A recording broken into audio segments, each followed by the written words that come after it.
I control people. I make them insane. Some people think they have me under control, but they never do. I have destroyed families, jobs, and relationships. I like to live inside your head. I creep into your life when you least expect me. I kill 570,000 people each year. I come in different shapes, and some don't even realize what I've done to them until it's too late. I am addiction.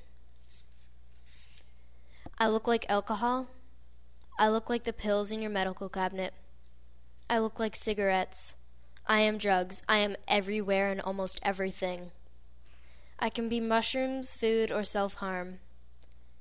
I live in the part of your brain that makes you feel good, like when you eat. Only when you try marijuana, ecstasy, and so on, I rewire your brain so that you will always want me. I can make you crave that one thing you know you shouldn't eat, do, or take. I can live in the brains of your smoking grandparents, or in the minds of experimenting kids. I can control criminals and even some people with mental health disorders. But you know who I like to live in the most? The brains of mid-20s and mid-teens. Maybe they started drugs because of schoolwork stress, but they only wanted one more cigarette. Or maybe because of peer pressure, but their friends said marijuana would be fun. Could be that they wanted an escape. Doesn't matter now. Once they started, they couldn't stop. For some, I consumed their whole life. Some people may think it's just a cigarette, or just self-harm, or just gambling. But the truth is, it doesn't matter if it's just anything. You are just as bad as every other addict. Sometimes I can't be stopped. People can try and try, but to be honest, some people never get over me. I will always be there, in their brain. Maybe not as strong as I was before. No matter how hard they try to get rid of me, they will always want that sip, puff, injection, and so on. However, there are some successful people. They defeated me by getting laser treatment, nicotine patches, rehab, and support groups. There are countless ways to end me. But first, you have to admit that I am there. Now here's the tricky thing about me.